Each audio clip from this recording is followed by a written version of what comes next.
Herkese merhaba, ben Zeynep. Hobisever YouTube kanalıma hoş geldiniz.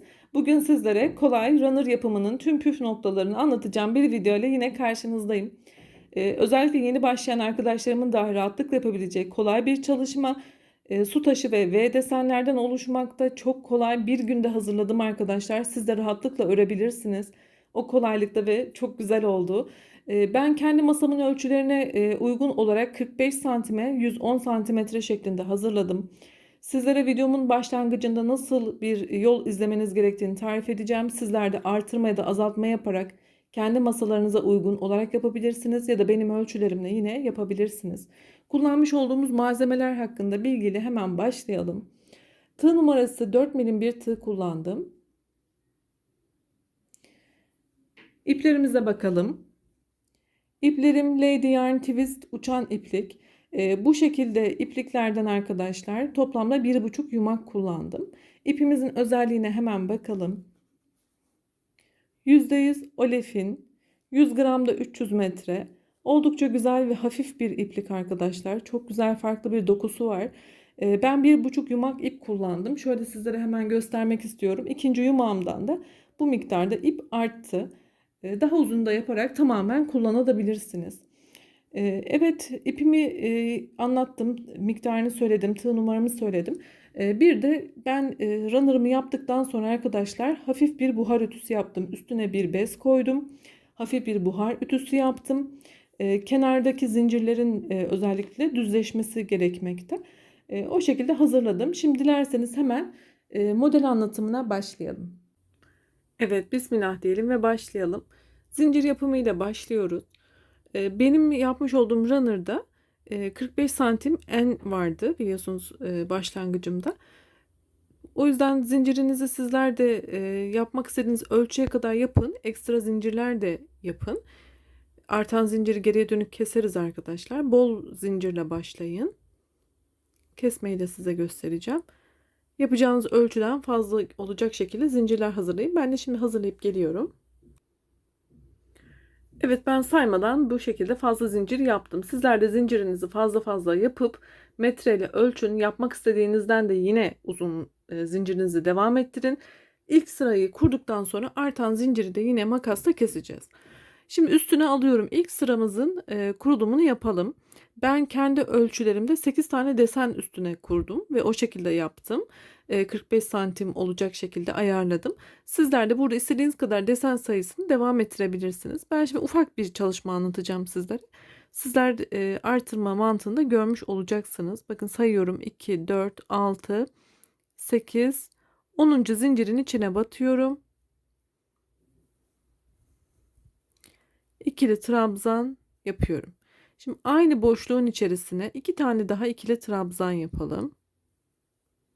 Bir kere dolayıp ikişer ikişer çıkartıyorum. Şimdi arada 3 tane zincir yapalım. Üzerine aldım. Yine aynı boşluğun içerisine 3 tane ikili trabzan yapıyorum.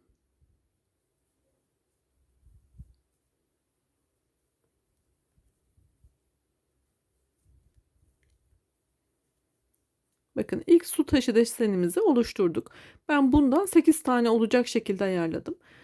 Sizler de dediğim gibi ipinizin kalınlığına göre artırım yapabilirsiniz ya da daha dar yapacaksanız az yapın. Şimdi bir tane zincir yapıyorum. Üzerine aldım. Aşağıdan 1, 2, 3, 4, 5 tane atlıyorum. 6. zincirin içerisine şöyle batıyorum. Şurayı batacağım. İkili trabzan yapıyorum. 2 tane zincir üstüne aldım. Aynı boşluğa batıyorum. Yine bir ikili trabzan yapıyorum. Burada V desenimi oluşturdum. Bakın, arada bir V deseni yaptım. Şimdi bir zincir yapıyorum. Yine su taşı deseni yapacağım. Üstüne aldım. Yine 2, 4, 5 tane atladım. 6.'nın içine battım zincirin ve su taşı yapıyorum. 3 tane ikili trabzan.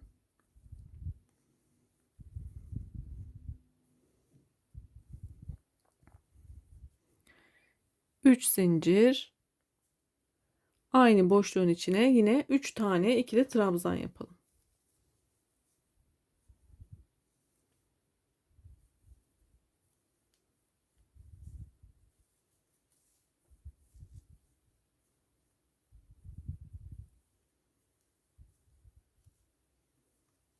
Evet, ikinci su taşı desenimizi de oluşturduk. Şimdi yine V desen yapalım. Bir zincir, 5 tane atlıyorum. 6. zincirin içine batıyorum. V deseni yapıyorum. İkili trabzan, 2 zincir, ikili trabzan. Arada bir zincir. Şimdi bir tane daha su taşı deseni yapalım. 3 tane desen üstünden sizlere anlatım yapmış olayım. 5 tane atladım. Şimdi son olan su taşını yapıyorum.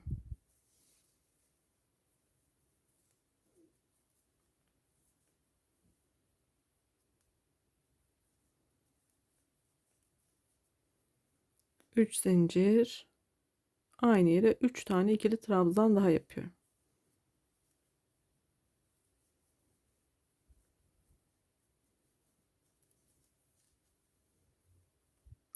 Şimdi sonda da bir zincir yapıyorum. Şöyle bakın. Ben artık devam etmeyeceğim. Sona geldim. İstediğim ende hazırladım. 3 tane desen üstünden anlatım yapıyorum. Sizler bu şekilde devam ettireceksiniz. Daha sonra V desen, tekrar su taşı. Bu şekilde istediğiniz kadar ilk sıranızı kurun. Sonda ne yapıyoruz? Bir zincirimizi yapmıştık. Üstüne alıyorum. Burada yine 3 tane atlıyorum. Dördüncü zincire batıyorum. Ve bir kenar trabzanı yapıyorum. Birinci sıramı bitirdim arkadaşlar. İlk sıramızı kurduktan sonra gerisi çok kolay. Sizler de burada yapın. Ölçün metreyle. İstediğiniz uzunluğa geldiğini düşünüyorsanız artık arta kalan zinciri de şimdi keselim birlikte. Zincir saymadan başlama metodunu göstermiş olayım. Geriye dönük dördüncü zinciri kesiyorum.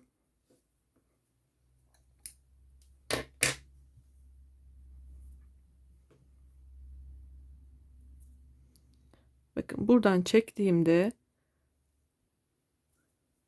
hiç saymadım ama istediğim boyutta da zincirimi elde ettim. Şimdi diğer sıranın üst sıraya geçelim. O şekilde devam edelim. Evet, üst sıraya geçerken 4 tane zincir yapıyorum ve çevirdim. Üzerine aldım. Artık bu aradaki 3 zincir boşluğuna su taşı yapıyoruz. Yani 3 tane ikili trabzan,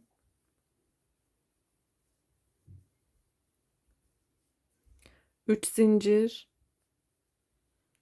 yine aynı boşluğun içerisine 3 tane ikili trabzan yapıyorum.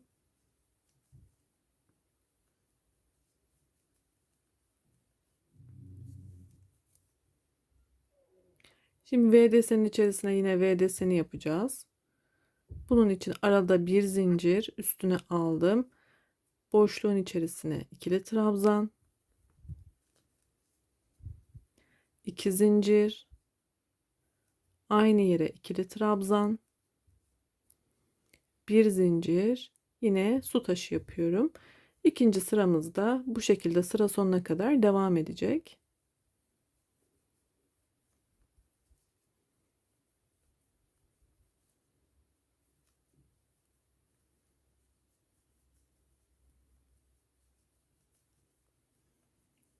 V desenine geçerken bir zincir, V deseni,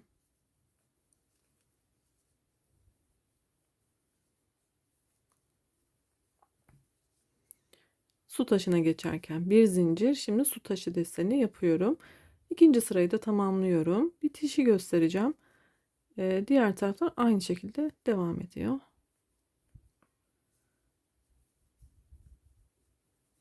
Videomu sağ üst köşeden yavaşlatarak da izleyebilirsiniz arkadaşlar. Sayılar aynı olduğu için videomuz uzamasın diye hızlı anlatıyorum.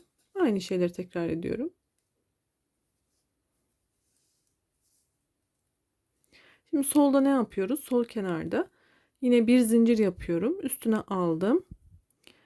Burada şöyle zincire batıyorum. Kenar trabzanı yapıyorum. İkili trabzanla sıramı tamamladım. Bakın bu şekilde sırayı bitirdik. Her sıra artık kendini tekrar edecek. Dönüşlerde 4 zincir, yine su taşının içerisine su taşı deseni, V desenin içerisine de V desen yapacağız arkadaşlar. Ben bu sırayı tamamlayayım. Sizlere en son bitirdiğimiz sıranın nasıl olması gerektiğini anlatayım. Yine burada aynı işlemleri devam ettirerek şu son kenara kadar gideyim. Daha sonra da kenar zincirlerini anlatacağım. Evet, üçüncü sırayı da tamamladım. Şimdi son kenarı yapalım ve artık kapatma. Yani bu runner'ımız biterken son olarak yapacağımız zincir sırasını göstermek istiyorum. Bitirirken şurası buradaki başlangıç gibi zincir olmalı. Bu şekilde kalmamalı. Şimdi bitişi yapalım.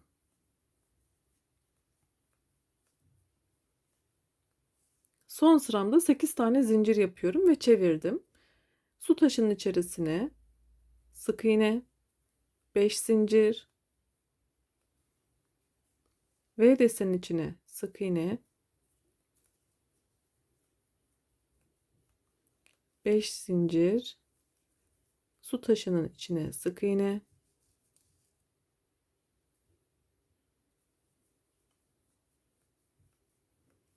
5 zincir, su taşının içine, pardon, V desenin içine, şimdi su taşının içine bu şekilde zincirlerle sona kadar gidiyoruz. Burada da 6 zincir yapıp şuradaki zincire batıyorum, sık iğnemi yapıyorum ve artık runner'ımı tamamladım. İstediğim boya geldi. Son sıramı da yaptım, kapatmamı da yaptım ve bitirdim. Şimdi kenardaki püskülleri nasıl yaptım, zincirleri, ona bakalım. Burada arkadaşlar ben 35 tane zincir çektim.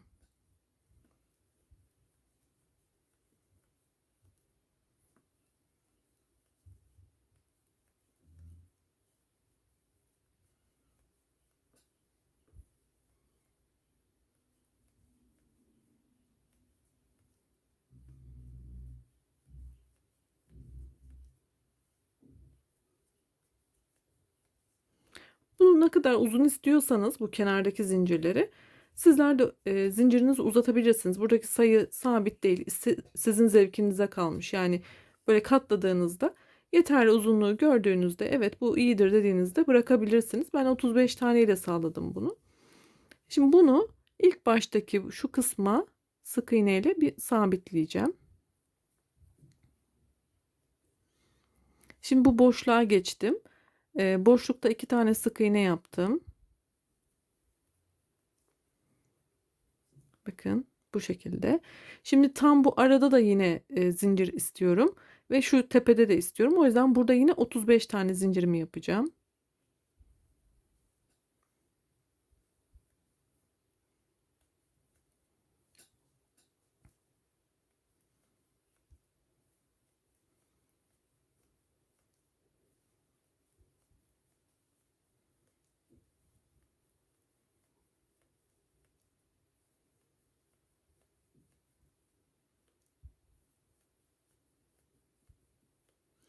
Evet, 35 tane olduktan sonra tekrar aynı boşluğa geliyorum. Şöyle bir bunu sık iğne ile sabitledim. Bakın ikinci püskülüm de oldu.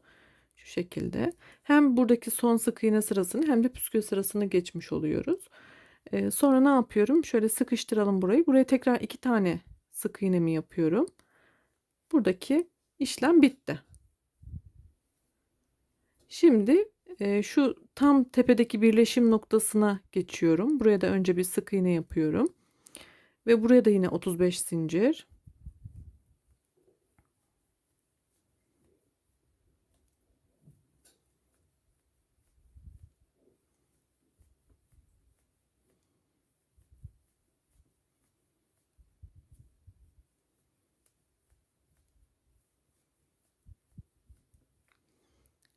Onu da getiriyorum. Yine aynı yere sık iğne ile şöyle şuraya sabitliyorum önce. Bakın bu kısımda yani bir dilimde 3 tane oluyor. Şöyle kenarda, ortada ve tam tepe noktasında. Aynı şeyi burada da devam edeceğiz. Şimdi şu ortaya yapacağız bir tane. Bir tane de buraya. Bir tane buraya, yani hep şu tepelere ve aralara bir tane zincir denk getireceğiz. Ben şimdi birkaç tane yapayım göstereyim size. Videomuz fazla uzamasın. Mantığımız budur arkadaşlar.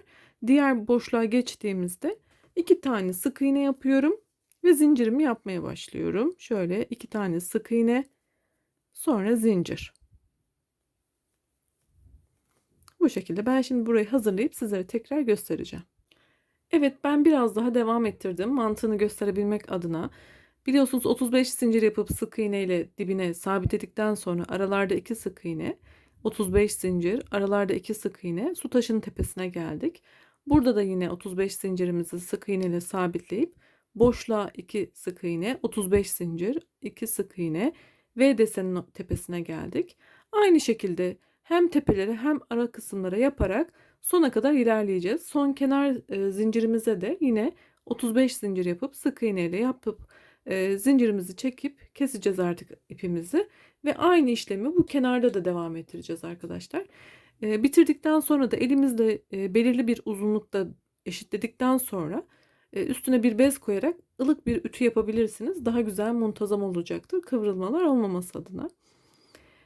Yapmış olduğunuz örgüleri benimle de paylaşırsanız Instagram sayfamdan da seve seve paylaşırım. Instagram hesabım hakkında kısmında ve videonun açıklamalar kısmında link olarak mevcut. Oradan da ulaşabilirsiniz, mesaj atabilirsiniz. Çok sevinirim. Yine YouTube kanalıma ücretsiz bir şekilde abone olarak bana destek olursanız da çok sevinirim. Yine videolarda görüşmek ümidiyle sağlıkla kalın, hoşça kalın.